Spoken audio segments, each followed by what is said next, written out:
Physics का second chapter है rest and motion. दोस्तों सबसे पहले रेस्ट को हिंदी में विराम बोलते हैं और मोशन को हम लोग गति बोलते हैं। रेस्ट एंड मोशन से हमें क्या क्या समझना। सबसे पहले रेस्ट एंड मोशन किसको कहते हैं, यानी कि गति तथा विराम। गति तथा विराम जो है, विराम और गति जो है, उसमें सारी बातों को समझना है। दोस्तों विराम और गति की सिंपल सी परिभाषा, गति किसको कहते हैं, तो समय के साथ स्थान में परिवर्तन करना ही गति कहलाता है। समय के साथ स्थान में परिवर्तन करना ही गति कहलाता है। और समय के साथ स्थान में अगर परिवर्तन आप नहीं कर रहे हैं तो आप गति में नहीं है, मतलब विराम में है। सिंपल तो बात है। जैसे कि एक बात बताते हैं कि कोई बंदा जो है, जैसे कि एक था भाई, ये मोहना मोहनी, खूब पूरा फिजिक्स इसी में ख़त्म हो जाएगा। और ये मोहना मोहनी है, तो मोहना मोहनी के विवाह पिछले बार हो ही गया था। पिछले का देखते आ ही रहे हम कंटिन्यू में, वहाँ देखिए मोहना का विवाह हो गया था। अब मोहना मोहनी के विवाह हो गया तो मोहना और एक था, एक और था जी, सोहना था जी, सोहना था और एक सोहनी मान लेते हैं। तो एक आपका सोहना और एक आपका सोहनी, ये आपका सोहनी है। अब मोहना मोहनी सिर्फ के सिर्फ और सोहना सोहनी है। सोहना सोहनी जो है आपस में खाली बतियाता है, एकदम एक ही जगह सुतल रहता है, हेलो जानू खाना खाया क्या, ऐसे करते रहेंगे। अरे भैया तू एक वो अपन घरे है, तू अपन घरे ही, फोन पर खाली बतियाही। समय बीता हो कि नहीं बीता हो, तो बीता हो कुछ है। समय बीत रहा है, क्या स्थान में परिवर्तन होता है, तो स्थान में परिवर्तन नहीं होता है, तो क्या बोलेंगे, विराम बोलेंगे। और ई मोहना मोहनी बतियाता कम है लेकिन मिले जाता ज़्यादा है, यानी कि मोहनी यानी मोहना से मोहनी मिले आएगा तो कुछ ना कुछ तो दूर जाएगा, और जाएगा तो समय के साथ स्थान में क्या होगा, परिवर्तन होगा, यानी क्या कहलाएगा, गति। तो जब समय के साथ क्या, समय के साथ स्थान में परिवर्तन हो, समय के साथ स्थान में परिवर्तन होता है भैया, तो उसे हम गति कहते हैं। और परिवर्तन नहीं होता है, समय के साथ स्थान में परिवर्तन नहीं होता है, तो उसे विराम कहते हैं। आई बात समझ में क्या? क्या भैया गति क्या समय के साथ स्थान में परिवर्तन करेगा, यानी एक स्थान, जैसे कि अभी हम यहाँ हैं तो कुछ तो टाइम लग रहा होगा, और यहाँ है और हम यहाँ डायरेक्ट चलाए तो वहाँ से यहाँ आने में समय लगा और स्थान भी परिवर्तन हो, मतलब गति। और ढेर दिशे टुकुर टुकुर ऐसे देख ले है, टुकुर टुकुर देख ले है, टुकुर टुकुर देख ले है, तो टुकुर टुकुर देखे खाली हो जाएगा ना। तो यानी कि भैया अगर आप समय बीत रहा है और स्थान में परिवर्तन ना कर रहे हैं तो आप विराम, और विराम को ही बोलते हैं रेस्ट, और गति को ही बोलते हैं मोशन। एक तो बात कंप्लीट समझ में आ गया। अब है गति के प्रकार। किसका प्रकार की बात करेंगे दोस्तों, तो बात करेंगे सर गति के प्रकार। तो गति के प्रकार कई प्रकार के होते हैं। सबसे पहले रैखिक गति, इसे हम लोग बोलते हैं लीनियर मोशन। क्या, लीनियर मोशन। तो एक आपका रैखिक गति या इसे लीनियर मोशन कहा जाता है, लीनियर मोशन के नाम से जानते हैं। और रैखिक गति का सिंपल सी फंडा है कि इसका उदाहरण क्या क्या बन सकता है सर, किसका बाबू, रैखिक गति का। तो जब कोई वस्तु या तो सीधी रेखा में, या तो सीधी रेखा में, या तो टेढ़े मेढ़े रेखा में, यानी वर्क रेखा में, जब कोई वस्तु या तो सीधी रेखा में चले या फिर आपका वर्क रेखा में चले, या स्ट्रेट लाइन में चले, या कर्व लाइन में चले, उसे हम कौन गति कहते हैं, रैखिक गति कहते हैं। जब कोई वस्तु सीधी रेखा में या वर्क रेखा में चले उसे रैखिक गति कहते हैं। इसका सिंपल सा उदाहरण है ढालू से सरकता हुआ बालक। क्या, ढालू से सरकता हुआ बालक। एक ढालू कुछ इस टाइप का बना रहेगा और एक बुतरुआ ऐसे आएंगे, और यहाँ इधर से सीढ़ी बना हुआ रहता है, और आज देखिए इधर से चलवाई चढ़ेगा, इधर से बुतरुआ चढ़ेगा, और यहाँ चढ़ के और ऐसे करके पिछवाड़े से रगड़ के इन्हें ससराक चल जाएगा। तो ढालू से सरकता हुआ बालक रैखिक गति का उदाहरण। तीर से यानी धनुष से निकला हुआ बाण रैखिक का उदाहरण है। इस प्रकार जो सीधी और वर्ग के मतलब उदाहरण याद रखने का टाइम है। अगला है वृत्तीय गति, सर्कुलर मोशन। क्या, वृत्तीय गति की बात करते हैं। और वृत्तीय गति में जो अपने वृत्ताकार पथ पर चले, क्या, जो वृत्ताकार पथ पर चले उसे हम कौन गति कहते हैं, वृत्तीय गति कहते हैं। जब कोई वृत्ताकार पथ पर चले उसे हम क्या कहते हैं दोस्तों, वृत्तीय गति। सिंपल सी बात है, वृत्तीय गति मतलब कि जो सर्किल में चलता है, जो वृत्ताकार पथ पर चलता है उसे हम वृत्तीय गति कहते हैं। अगला है आपका यादृच्छिक या रैंडम मोशन। क्या, रैंडम मोशन। इसमें क्या है भैया, रैंडम मोशन में फुटबॉल की गति, फुटबॉल में खिलाड़ियों की गति। देखते होंगे आसमान में चिड़ियाँ उड़ते होंगे, तो कभी इधर कभी इधर के, जिधर एक चिड़िया गए सब उसी प्रकार चले गए, रैंडम कर रहे हैं, रैंडम मोशन कहलाएगा। एक आपका आवर्त गति है और एक आपका कंपन। पहले कंपन गति समझ लेते हैं। कंपन, इसको वाइब्रेट मोशन कहते हैं। क्या? वाइब्रेट मोशन कहते हैं। अब वाइब्रेट मोशन, जैसे कि मोबाइल फ़ोन की गति जो है वह कंपन करता है, मोबाइल फ़ोन की गति जो है वो आपका वाइब्रेट करता है, उसे हम कौन गति कहते हैं? तो आपका कंपन गति के नाम से जानते हैं। तो मोबाइल फ़ोन की गति जो आपका होगा वो आपका कंपन गति होगा। अब यहाँ पे बात करते हैं दोलनी का।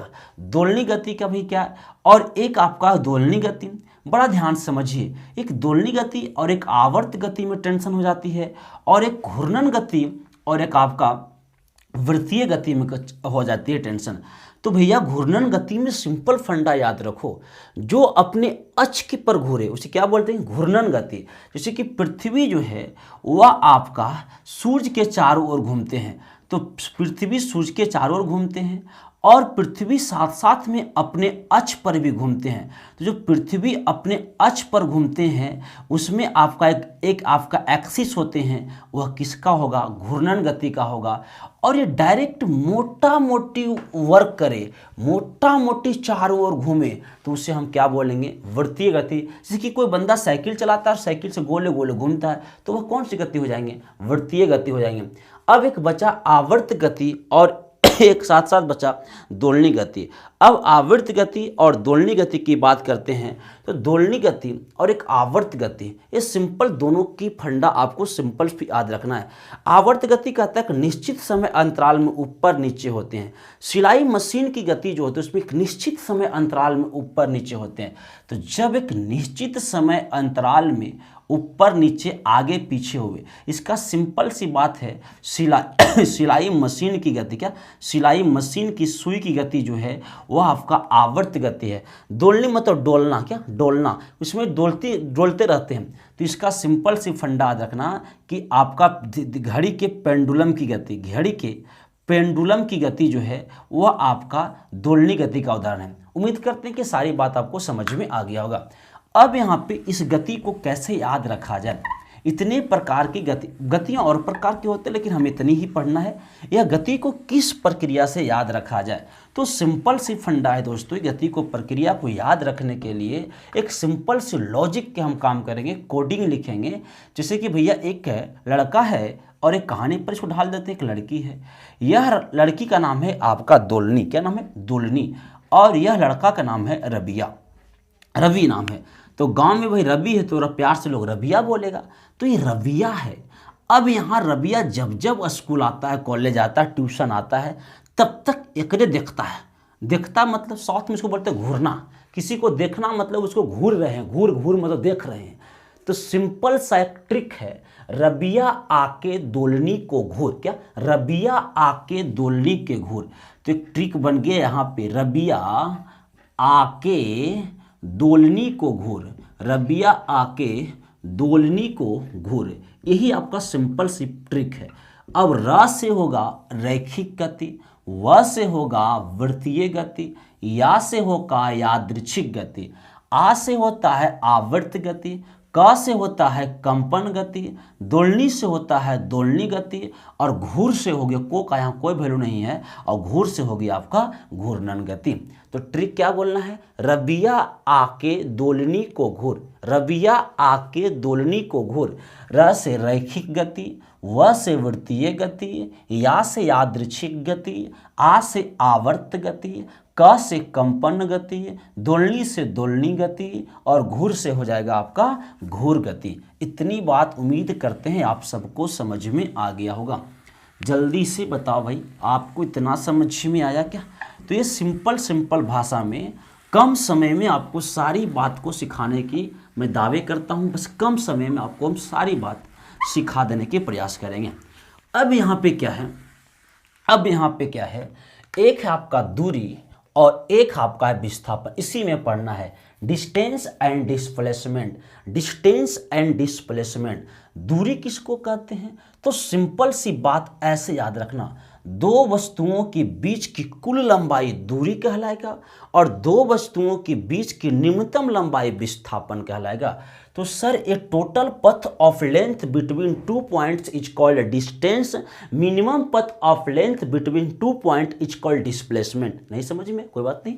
मतलब कि एक वस्तु ये है, एक बिंदु ये है और एक बिंदु ये है, ये दोनों बिंदुओं के बीच की कुल लंबाई जो है, ये कुल लंबाई जो जबकि बात शब्द आवे, कुल लेंथ की बात की शब्द आवे तो कुल लंबाई कहलाएगा दूरी, और जब निम्नतम लंबाई की बात आवे, मिनिमम लंबाई की बात आवे, तो निम्नतम लंबाई क्या कहलाएगा, विस्थापन। अब आपको अभी तक समझ में तो नहीं आ रहा कि निम्नतम और कुल का मीनिंग, बस थोड़ा सा बर्दाश्त करो। दूरी एक प्रकार का अदिश राशि है, क्या अदिश राशि है, और आपका विस्थापन जो है एक प्रकार के सदिश राशि है। दूरी अदिश राशि, विस्थापन सदिश राशि। दूरी की भी एसआई मात्रक मीटर होते हैं और विस्थापन के भी एसआई मात्रक मीटर होते हैं, दोनों का एसआई मात्रक मीटर होते हैं। दूरी अदिश और विस्थापन सदिश। अब यहाँ पे और समझाओ और क्या हो सकता है, तो ये निम्नतम और, जैसे कि दोस्तों अगर निम्नतम और इसकी बात की, यहाँ पे इसको हम समझा रहे हैं बढ़िया से, तो अगर जब सीधी रेखा की बात करेगा तो सीधी रेखा में दो वस्तुओं के बीच की दूरी जो होगा सो उतना ही होगा, ना तो इसमें अधिकतम होगा और ना तो इसमें न्यूनतम।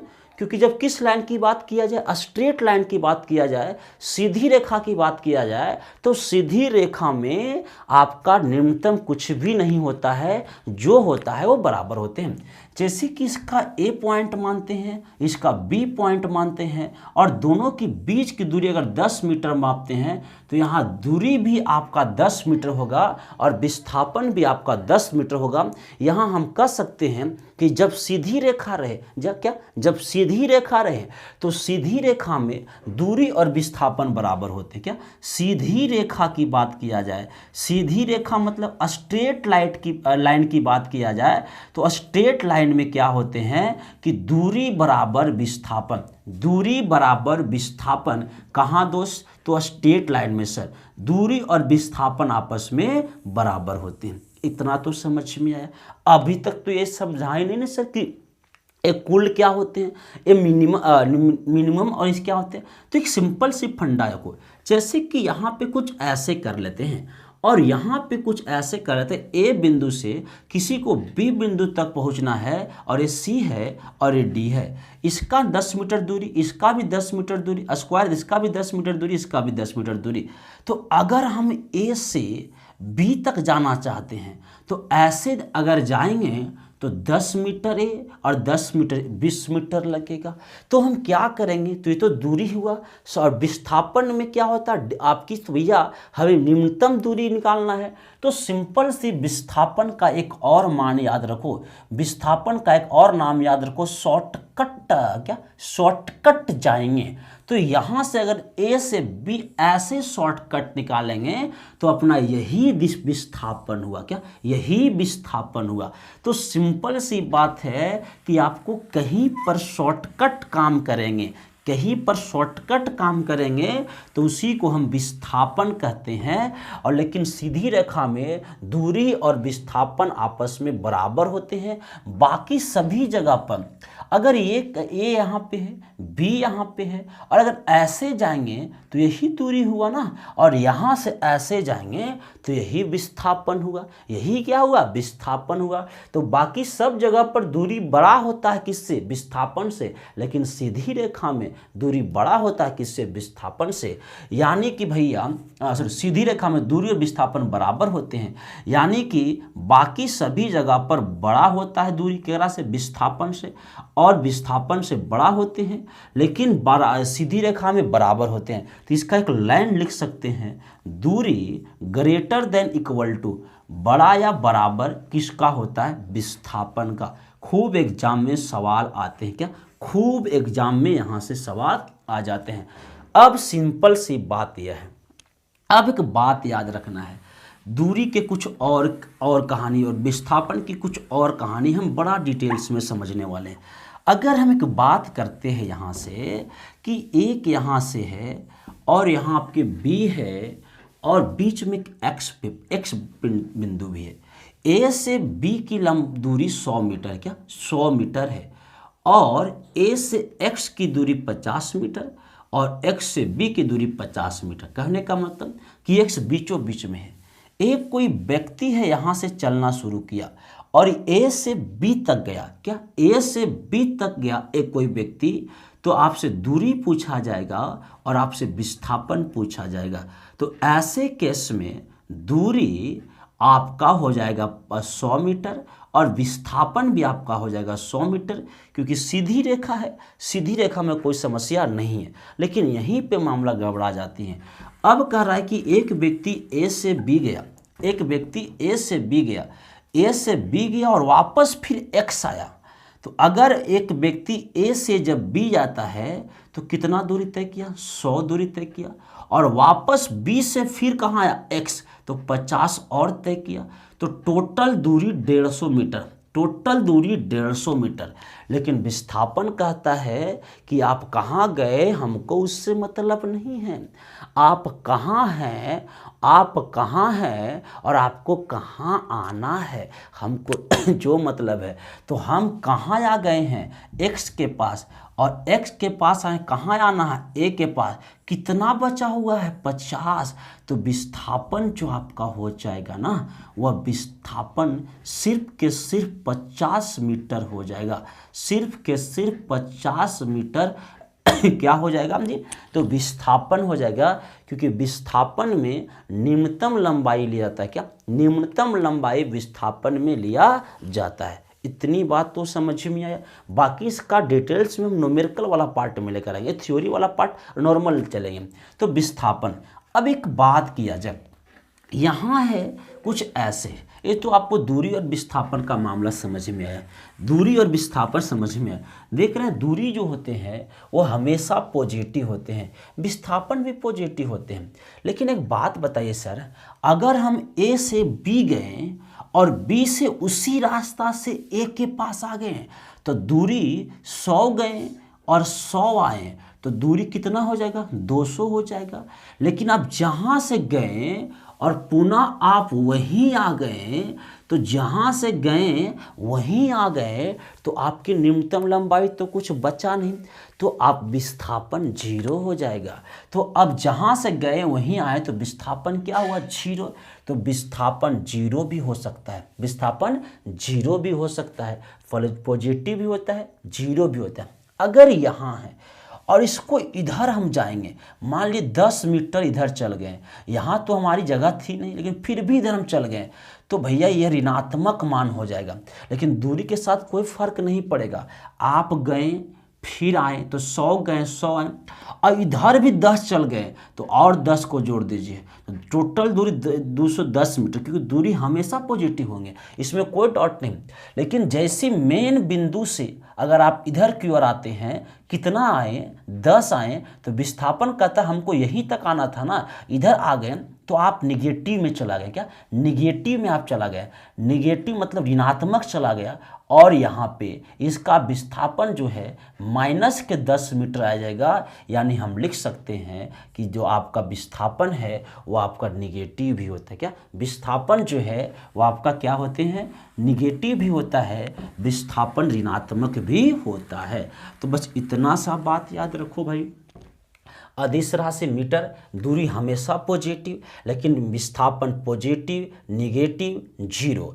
सीधी रेखा में दूरी बराबर विस्थापन, बाकी सभी जगह पर विस्थापन से दूरी बड़ा। एक लाइन में क्या ले सकते हैं? दूरी ग्रेटर देन इक्वल टू विस्थापन, यानी कि दूरी जो है विस्थापन से बड़ा भी होता है और बराबर भी होता है। कब बड़ा होता है? हमेशा बड़ा होता है। कब बराबर होता है? तो सीधी रेखा में बराबर होते हैं। उम्मीद करेंगे ये बात आपको समझ में आया होगा।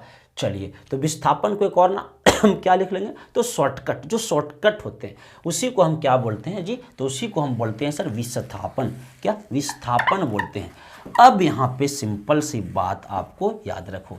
अब दूरी विस्थापन को याद रखने का एक लॉजिक भी समझ लो, बड़ा आसान चीज़ है, बड़ा सिंपल सी लॉजिक है।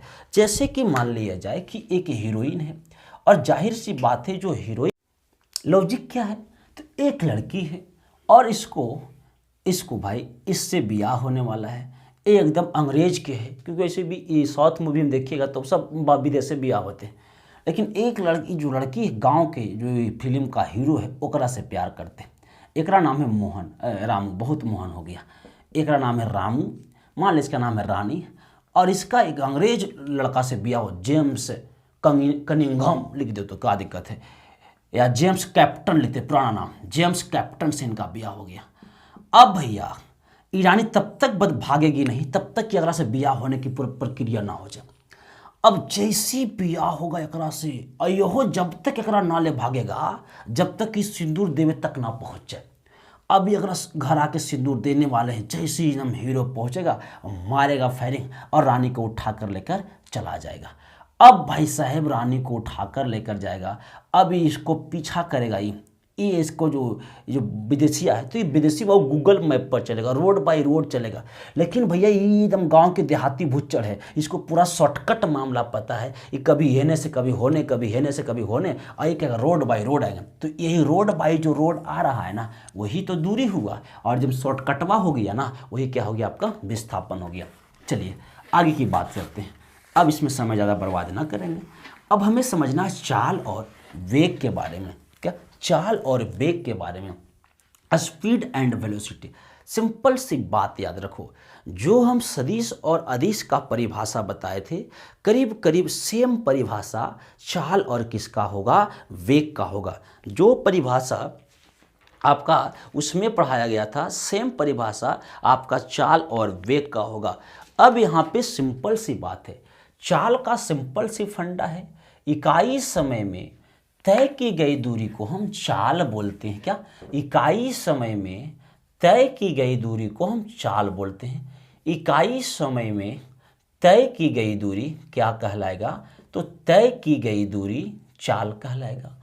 अब यहाँ पे इकाई समय में तय की गई दूरी को हम चाल कहते हैं, लेकिन वेग कहता है इकाई समय में, क्या इकाई समय में इकाई समय में निश्चित दिशा में, क्या निश्चित दिशा में, यहाँ पे डायरेक्शन फिक्स है, यहाँ पे डायरेक्शन फिक्स है, निश्चित दिशा में तय की गई दूरी को हम क्या कहते हैं, वेग कहते हैं। यहाँ पे डायरेक्शन क्या है, तो दोस्त यहाँ पे ध्यान दो, तो ध्यान दिए सर, तो यहाँ पे डायरेक्शन फिक्स की बात हो रही है, यहाँ डायरेक्शन फिक्स है, और जहाँ पे दिशा फिक्स रहते हैं उसे सदिश राशि कहते हैं, अर्थात वेग सदिश राशि, और यहाँ पे कोई दिशा फिक्स नहीं है, इसे अदिश राशि कहते हैं, अर्थात चाल जो है वह आपका अदिश राशि है। चाल क्या, अदिश राशि। चाल बराबर फॉर्मूला होते हैं दूरी वट्टा समय, क्या दूरी वट्टा समय होते हैं चाल बराबर फॉर्मूला। दूरी के एसआई मात्रक मीटर होते हैं और समय का सेकंड होते हैं। मीटर बट्टा सेकंड, इसी को हम प्रति भी लिख सकते हैं, या नीचे है तो ऊपर जाएगा तो -1 हो जाएगा। इसी को डायमेंशन, जहाँ जहाँ m वहाँ वहाँ l, जहाँ जहाँ s वहाँ वहाँ t, और नीचे 1 है तो LT-1 या AM0 बताए थे, L1 और T-1। सेम कहानी इसका भी होगा, वेग का भी सेम फॉर्मूला होगा, वेग बराबर विस्थापन बटा समय, क्या विस्थापन बटा समय। विस्थापन का एसआई मात्रक हम पढ़ाए थे मीटर है, और समय का एसआई मात्रक सेकेंड है, तो सेम आएगा मीटर प्रति सेकेंड, या मीटर इनवर्स 1, या इसी को भी हम LT-1 या AM0 L1 T-1। ये आपका दोनों का सिंपल है, मतलब कि डायरेक्शन रहेगा तो वेग और नहीं रहेगा तो आपका क्या हो जाएगा, चाल। अब इसी में हमें एक और बात पढ़ना है, त्वरण के बारे में। क्या त्वरण के बारे में पढ़ना है, एक्सेलरेशन के बारे में पढ़ना है। तो त्वरण का सिंपल परिभाषा है वेग में परिवर्तन की दर को, क्या वेग में परिवर्तन की दर को त्वरण कहते हैं। वेग में परिवर्तन की दर क्या कहलाएगा, त्वरण। अब वेग में परिवर्तन के लिए डेल्टा लिखते हैं और दर की हम कहते हैं त्वरण। अब जैसे भी आपका दर का मतलब होता है रेट, और रेट का मतलब होता है टाइम, यानी कि जो वेग में परिवर्तन करने में समय लगेगा उसी को अपन क्या कहेगा, त्वरण।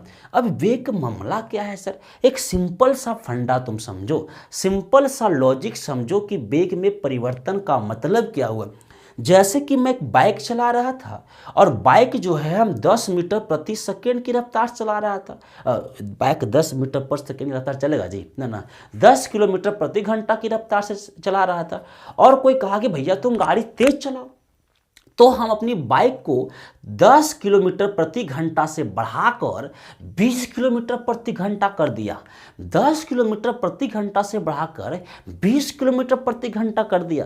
तो 10 से 20 को बढ़ाने में कुछ ना कुछ तो टाइम लगा होगा, और लगा होगा टाइम तो वही तो परिवर्तन हुआ होगा ना। 10 से 20 परिवर्तन हुआ, वहीं पर टाइम लगा, तो हमें क्या बोलेंगे? त्वरण कहेंगे। तो क्या सर हम सिर्फ बढ़ा ही सकते हैं? ना जी ना, तू घटा भी सकता है। तो अगर मान लो 50 किलोमीटर पर घंटा की रफ्तार से चला रहे हैं हम, और 50 किलोमीटर प्रति घंटा की रफ्तार से हम चला रहे हैं बाइक को, अब कोई फोन किया अरे धीरे धीरे आओ ना, तो धीरे धीरे आने के लिए हम अपनी बाइक की गति कम कर लेंगे। क्या कम कर लेंगे? तो 50 से अगर हम 30 कर लिए तो कम की, तो 50 से 30 करे में कुछ ना कुछ तो टाइम लगा होगा। उसको ही रेट या टाइम या दर कहते हैं, यानी कि भैया उसी को हम परिवर्तन कहते हैं। तो जहां होगा वेग में परिवर्तन, वहां होगा उत्पन्न आपका क्या? त्वरण। अब है कि सर एक तो त्वरण को एक्सेलरेशन और डीएक्सेलरेशन जो हम लोग कहते हैं मंदन को, क्या मंदन एक होता है। तो क्या है त्वरण और मंदन में अंतर? क्या है त्वरण और मंदन में अंतर? तो बड़ा ध्यान से समझिएगा कि त्वरण और मंदन में क्या अंतर हो सकती है। तो अब यहाँ पे पहले इसको इधर से की बात करते हैं। अब यहाँ पे त्वरण और मंदन की बात कर लिया जाए कि क्या क्या हो सकता है त्वरण और मंदन की जो आपका अंतर है वो आपका क्या हो सकता है। बड़ा ध्यान से समझो, क्या बड़ा ध्यान से समझने वाली टॉपिक आया है। अब थोड़ी सी त्वरण और मंदन में एक सिंपल सी कहानी समझते हैं। क्या एक सिंपल सी कहानी समझते। एक लड़का है, एक भाई साहब लड़का है, और वह एक लड़की से प्यार करता है, मोहब्बत करते, इश्क करते हैं। मान लेते हैं कि एक लड़का है, और यह लड़का जो है, मान लो इसका नाम है मोहना। क्या मोहन नाम है, इसी में तो हो रहा था। और यह प्यार करता है बेचारा मोहनी से। क्या मोहनी से प्यार करता है, तो इसका नाम है मोहनी। तो क्या लड़का का माता जी भी होंगे ना? बिल्कुल होंगे सर। तो इनके माता जी भी है। मान लेते हैं इनकी माता जी का नाम है फगुनिया देवी। क्या फगुनिया देवी नाम है इनकी माता जी का। बड़ा ध्यान से समझो, ये फगुनिया देवी है। अब ये मोहन है, मोहन जो है अपनी गाड़ी की रफ्तार 50 किलोमीटर प्रति घंटा चलाता है। क्या 50 किलोमीटर प्रति घंटा चलाता है। लेकिन भैया ये मोहनी से जब मिलने आएंगे तो मोहनी कहे जल्दी आइए न सोना, नहीं तो हम भाग जाएंगे, दूसरा पर चल जाएंगे। तो अब भैया इसको डर है कि कहीं भाग ना जाए, तो गाड़ी को स्पीड बढ़ाएगा, और गाड़ी को मान लेते हैं स्पीड बढ़ाकर 70 किलोमीटर प्रति घंटा कर दिया। क्या 70 किलोमीटर प्रति घंटा कर दिया। तो पहले कितना था? 50, अब कितना हुआ? 70। तो जब पहले से ज़्यादा हो जाए, वेग में क्या परिवर्तन हुआ सर? पॉजिटिव हुआ, बढ़ा। कितना किलोमीटर बढ़ा? 20 किलोमीटर पर घंटा। कितना देर में? तो कुछ ना कुछ तो टाइम लगा होगा। अब टाइम क्या हम बताएंगे बाद में। तो अब जब यहाँ पे ऐसी स्थिति आवे कि मोहना जो आपका ऑब्जेक्ट है, जहाँ से पहले चल रहा था उसके बाद परिवर्तन करके बढ़ जाए, तो उसी को हम लोग बोलते हैं त्वरण। लेकिन भैया अभी मोहना है, अपनी मम्मी के जब पास जाएंगे तो मम्मी फ़ोन करेंगे बेटा गाड़ी धीरे धीरे चला के लाना। क्या धीरे धीरे चला के लाना। तो अगर ये मोहना मम्मी के डर से गाड़ी को स्लो चलाते हैं, और मान लेते हैं कि 20 किलोमीटर पर घंटा के रफ्तार से कम कर दिया, यानी 20 किलोमीटर प्रति घंटा की रफ्तार चलना शुरू किया। पहले कितना चल रहा था? 50। अब कितना कर दिया? 20। कमा कि नहीं कमा? तो जब भैया इससे यह कमेगा तो इसी को हम बोलते हैं मंदन। क्या बोलते हैं? मंदन। यानी जब त्वरण ऋणात्मक हो, क्या जब त्वरण क्या हो? ऋणात्मक हो, तो उसे हम मंदन कहेंगे, और जब मान धनात्मक हो उसे हम क्या बोलेंगे? त्वरण बोलेंगे। तो त्वरण का ऋणात्मक मान ही मंदन कहलाता है, मतलब कम जाएगा, उसे हम क्या बोलेंगे? मंदन कहेंगे। उम्मीद करेंगे लॉजिक समझ में आया होगा। क्या लॉजिक समझ में आया होगा? देखो भाई लॉजिक कुछ नहीं समझना है, सिंपल सी बात है कि आप चल रहे हैं, दोनों वेग में परिवर्तन हो रहा है, दोनों में वेग में परिवर्तन हो रहा है, लेकिन यहाँ वेग में परिवर्तन पॉजिटिव हो रहा है और यहाँ वेग में परिवर्तन निगेटिव हो रहा है। तो जब निगेटिव वाला मंदन और पॉजिटिव वाला त्वरण, सिंपल तो बात है। यहाँ 50 से 70 स्पीड कर दिया और यहाँ 50 से 20 स्पीड कर दिया। जब कमेगा तो मंदन होगा और जब बढ़ेगा तो आपका त्वरण होगा। दोनों का सेम परिभाषा है, वेग में परिवर्तन। क्या वेग में परिवर्तन। अब यहाँ पे मंदन तो इतना तो समझ में आया। अब सिंपल सी बात है, त्वरण की परिभाषा किसने दिया? त्वरण का परिभाषा तो आपको समझ में आ गया, वेग में परिवर्तन की दर को त्वरण कहते हैं। त्वरण का खोज की बात किया जाए, किसको खोजा कौन था? तो सर त्वरण की खोज किया था गैलीलियो ने। कौन किया था? गैलीलियो ने त्वरण की खोज किया था। त्वरण होते हैं 4 प्रकार के। कितने प्रकार के? 4 प्रकार के आपको त्वरण पढ़ना है। 4 प्रकार के आपको क्या पढ़ना है? त्वरण पढ़ना है। सबसे पहला जो है एक समान त्वरण। क्या? एक समान त्वरण। एक समान त्वरण होते हैं, एक होते हैं असमान त्वरण, असमान त्वरण, और एक होते हैं मंदन। क्या? अभिमंदन पढ़ा दिया। और एक होता है जीरो एक्सेलरेशन, यानी कि शून्य त्वरण। क्या होंगे? शून्य त्वरण होंगे। तो आपका त्वरण 4 प्रकार के, एक समान त्वरण, असमान त्वरण, मंदन और शून्य त्वरण। इससे ज़्यादा आपको काम करेगा त्वरण का इक्वेशन वाला फॉर्मूला। क्या? इक्वेशन वाला फॉर्मूला। तो त्वरण का इक्वेशन वाला फॉर्मूला क्या होते हैं सर? बड़ा ध्यान से समझो। एक लॉजिक है, मान ली कोई बंदा है, जैसे कि अभी यहाँ पे एक लॉजिक बताए थे कि ये बंदा मोहन है, और मोहन जब कोई भी बंदा जहाँ से चलना शुरू करेगा उसे कहेंगे प्रारंभिक चाल। क्या? प्रारंभिक चाल या प्रारंभिक बिंदु। इसी को इनिशियल पॉइंट कहते हैं। इनिशियल पॉइंट क्या बोलेंगे बाबू? इनिशियल पॉइंट बोलेंगे। और जहाँ ये पहुँचेगा, मान ली यहाँ इसको पहुँचना है, यहाँ से चला और यहाँ पहुँचा, तो जहाँ पहुँचना रहे उसे हम लोग बोलते हैं फाइनल पॉइंट। क्या? फाइनल पॉइंट बोलते हैं, या इसे हम अंतिम बिंदु के नाम से जानते हैं। कौन बिंदु? अंतिम बिंदु, या हम इसे फाइनल पॉइंट, इसे हम भी से लिखते हैं। क्या? भी से। और यहाँ से यहाँ जाने में कुछ ना कुछ तो परिवर्तन हुआ हुआ वेग में, तो उसको हम टाइम को टी से डिनोट करते हैं, टी से। तो सिंपल सी बात है, त्वरण के मामला में यहाँ पे सिंपल से एक फंडा आपको याद रखना है कि त्वरण का मामला में है क्या सर? तो त्वरण को हम शॉर्ट में ऐसे इंग्लिश में एक्सेलरेशन बोलते हैं, तो इसको शॉर्ट में हम ए बोलेंगे। क्या? ए बोलेंगे। तो ऐसे भी लिख सकते हैं त्वरण बराबर, त्वरण बराबर, एक तो होता है वेग में परिवर्तन, वेग में परिवर्तन बटा समय, वेग में परिवर्तन बटा समय। वेग को हम मीटर प्रति सेकंड, अभी बताए थे वेग का ऐसा है मात्रा मीटर प्रति सेकंड होता है, और एक और समय है, तो एक और समय हो गया। तो मीटर प्रति सेकंड या मीटर बटा स्क्वायर या मीटर प्रति सेकंड स्क्वायर। इसका जब बीमा निकालेंगे, जहाँ जहाँ एम वहाँ वहाँ एल, जहाँ जहाँ एस वहाँ वहाँ टी, तो ऊपर जाएगा, तो एल टी माइनस 2 इसका डायमेंशन हो जाएगा। ये तो नॉर्मल हो गया। त्वरण का इक्वेशन वाला फॉर्मूला होते हैं, त्वरण का इक्वेशन वाला फॉर्मूला होते हैं अंतिम वेग। क्या? अंतिम वेग माइनस प्रारंभिक वेग, प्रारंभिक वेग बट्टा समय। अंतिम वेग माइनस प्रारंभिक वेग बट्टा समय। त्वरण को हम ए से लिखते हैं। किससे लिखते हैं? शॉर्ट में ए से लिखते हैं, ए से। अब ए बराबर अंतिम को भी से लिखते हैं भी, और प्रारंभिक को यू से लिखते हैं यू, और समय को लिखते हैं टी से। तो ए बराबर भी माइनस यू बट्टा टी। यही है आपका त्वरण का इक्वेशन वाला फॉर्मूला। ए बराबर भी माइनस यू बट्टा टी, अंतिम वेग माइनस प्रारंभिक वेग, बट्टा में क्या लिखना है? समय लिखना है। बट्टा में क्या लिखना है? समय लिखना है। प्रारंभिक से बड़ा अगर अंतिम होगा तो वही त्वरण बताए थे, भी यहाँ पे समझाए थे, और इससे अगर ये छोटा होगा तो उसे आपको क्या बोलना है? मंदन बोलना है। अभी तो यहाँ पे समझाए थे मान को रख के। अब यहाँ पे तो ए हो गया। अब नॉर्मल कुछ क्वेश्चन बन सकते हैं, बन सकते हैं।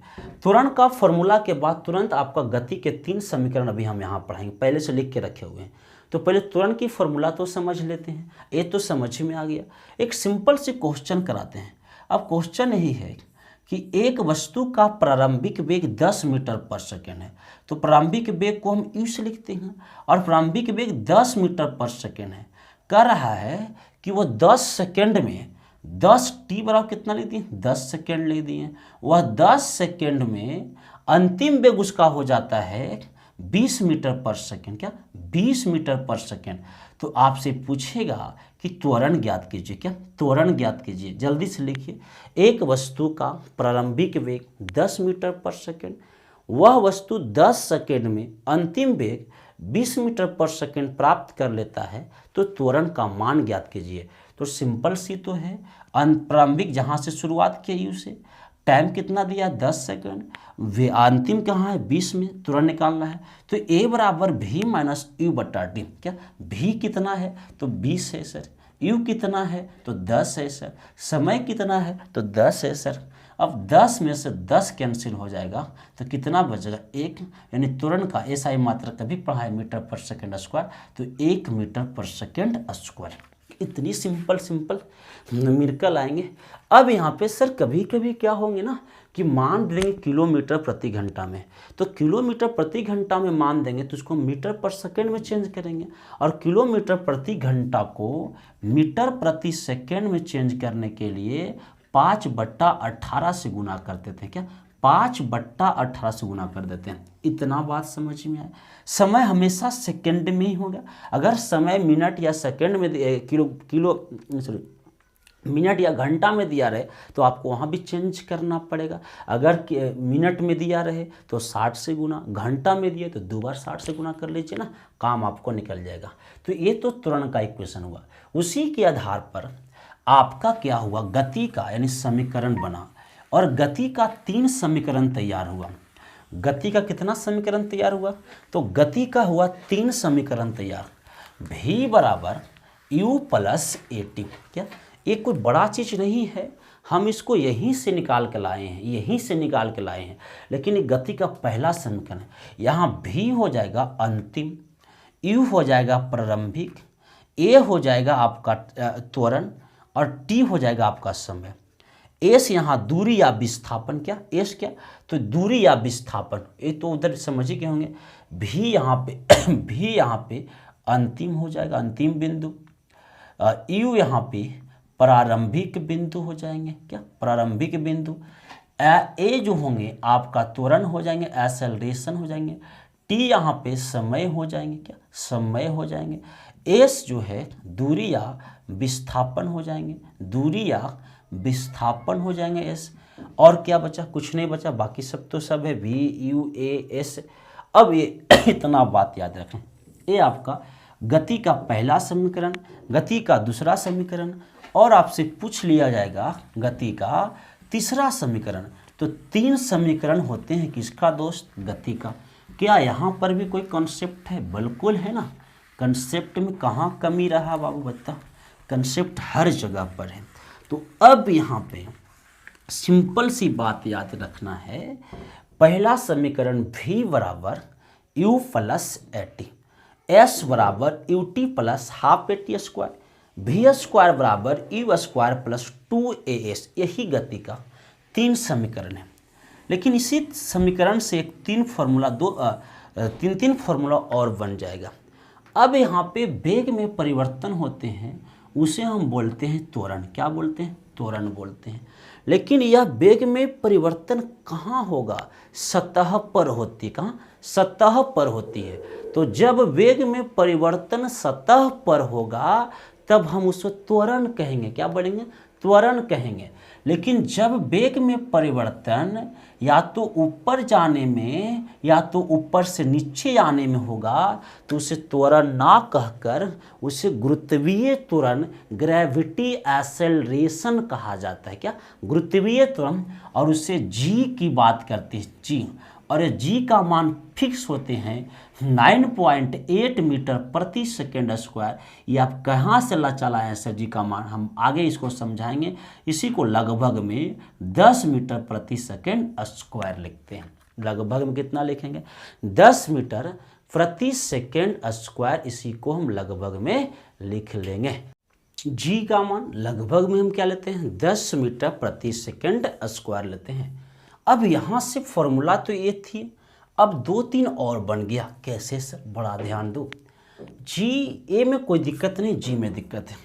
जब जी यानी वस्तु नीचे से ऊपर फेंका जाएगा, नीचे से ऊपर फेंका जाएगा या वस्तु को ऊपर से नीचे गिराया जाएगा, जब ऐसी केस आएंगे तो वहाँ पे ए के जगह पर जी आ जाएगा। तो v बराबर u प्लस ए टी, इसी को हम यहाँ लिखें v बराबर u प्लस जी टी, यानी ए के जगह पर g, same you t plus half G T square. यहाँ एच की जगह पर एच लिख दिए, क्यों? क्योंकि ऊपर नीचे में आएगा तो दूरी से बढ़िया ऊंचाई ठीक रहेगा, तो एच लिख दिए हाइट। और वी स्क्वायर बराबर यू स्क्वायर प्लस 2gh। यह बातें तब होगी, इतना आसान से बातें तब हो पाएगी जब कोई वस्तु को ऊपर से नीचे गिराया जाएगा। ऊपर से नीचे गिराया जाएगा। ऊपर से जब नीचे गिराया जाएगा, ऊपर से क्या दोस्तों? नीचे गिराया जाएगा। जब कोई वस्तु को ऊपर से नीचे गिराया जाएगा तब जी पॉजिटिव होते हैं। लेकिन जब कोई वस्तु को नीचे से ऊपर फेंका जाए, क्या नीचे से ऊपर फेंका जाए, तो यहाँ पे जी का मान निगेटिव हो जाएगा। क्या? जी का मान निगेटिव हो जाएगा। जब नीचे से कहाँ फेंका जाएगा? ऊपर फेंका जाएगा, तो जी का मान क्या हो जाएगा दोस्तों? निगेटिव हो जाएंगे। इसलिए v बराबर यू माइनस जी। ये सब फॉर्मूला आपको नहीं रटना है, सिर्फ हम समझने के लिए लिखती हैं। बाकी सिर्फ जैसे कि ऊपर जा रहा है एक्सेलरेशन है तो कोई दिक्कत नहीं, लेकिन ऊपर नीचे की कहानी है तो जी है तो ऊपर से नीचे तो प्लस है, लेकिन नीचे से ऊपर तो यहाँ माइनस लगा देना, बाकी सब खेला खत्म हो जाएगा। तो जब नीचे से कहाँ जाए? जब नीचे से ऊपर की ओर जाए, नीचे से ऊपर की ओर जाए तो दोस्त जी के मान हो जाता है निगेटिव। तो सभी जगह पर हम माइनस लिख दिए। ये आपको अलग से नहीं रटना है, इसको समझ लेना है कि ऊपर से नीचे तो पॉजिटिव सिर्फ जी बैठा देंगे, लेकिन वस्तु को नीचे से ऊपर फेंका जाए तो निगेटिव सिर्फ जी के मान माइनस में लिख देना है, बाकी सब जैसे था वैसी हो जाएगा। अब कुछ और बात है, कभी कभी यू जीरो हो जाता है और कभी कभी भी को जीरो मान जाता है। तो सर कब होगा यू जीरो और कब होगा भी जीरो? यही बात को समझना है। अचानक कोई वस्तु चल पड़े, कुछ ना अचानक चल पड़े तो यू जीरो। स्वतंत्र रूप से छोड़ दिया जाए, स्वतंत्र रूप से क्या किया जाए? छोड़ दिया जाए, फिर भी यू जीरो। कुछ ना कहे चल पड़े, कुछ ना कहे चल जाए, एकदम रूस के चल जाए तो यू जीरो। अचानक गाड़ी रुक जाए, वस्तु रुक जाए, अचानक ब्रेक लगा दिया जाए, कुछ ना कहे रुक जाए, तो ऐसे स्थिति में भी जीरो, क्योंकि यू जो है वह आपका प्रारंभिक होते हैं और भी जो है वह आपका अंतिम होते हैं। यही गति का आपका 3 समीकरण और यहीं से आपका पूरा लॉजिक सेट हो जाता है। अब आपको लग रहा होगा कि ऐसा करो ना सर, एक करके सभी से क्वेश्चन करा दो तो अपन ज़्यादा दिमाग समझ में आ जाएगा। आपको भी कहना बहुत बढ़िया है, तो क्यों ना एक करके सभी से क्वेश्चन करवा दिया जाए, ताकि आपको सभी बात आसानी पूर्वक समझ में आ जाएगा। जैसे क्वेश्चन हम लिखते हैं कि किसी वस्तु का प्रारंभिक चाल या प्रारंभिक बिंदु जहाँ चलना वस्तु शुरुआत करता है वह आपका 10 मीटर पर सेकेंड है। क्या? 10 मीटर पर सेकेंड है, और वह 10 सेकेंड में 2 मीटर प्रति सेकेंड स्क्वायर का त्वरण उत्पन्न करता है, तो आपका अंतिम गति या सिर्फ गति का मान के। अब एक बात और याद रखना, यू या भी आपको अंतिम बिंदु या आपको कोई भी चाल निकालना रहे तो यू या भी निकालेंगे, वेग निकालना रहे तो यू या भी निकालेंगे, गति निकालना रहे तो यू या भी निकालेंगे। मतलब सर, तो मतलब सिंपल सी फंडा है, चाल वेग या गति। क्या? चाल वेग या गति। अब यू या भी दोनों कैसे निकालेंगे? नहीं, दोनों नहीं निकालना है, एक आपको दिया रहेगा और एक आपसे पूछे। जैसे कि यहाँ पे प्रारंभिक दिया है 10 मीटर पर सेकेंड और कह रहा है 10 सेकेंड में किसी वस्तु का चाल 10 मीटर पर सेकेंड है और वह 10 सेकेंड में 2 मीटर प्रति सेकेंड स्क्वायर का त्वरण उत्पन्न करता है, तो गति का मान ज्ञात कीजिए।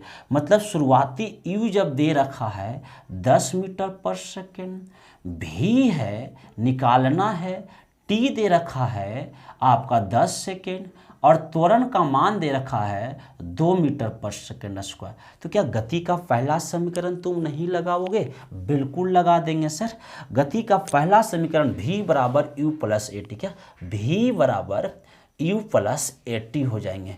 v बराबर u का मान दे रखा है 10, a का मान दे रखा है आपका a का मान 2 और t का मान दे रखा है 10। तो 10 प्लस 10 दूनी 20 यानी कि 30 मीटर। तो इसका गति कितना हो जाएगा? 30 मीटर। अब एक एक करके सभी पर न्यूमेरिकल आपको होना चाहिए, तभी आपको ये बात समझ में आ जाएगा।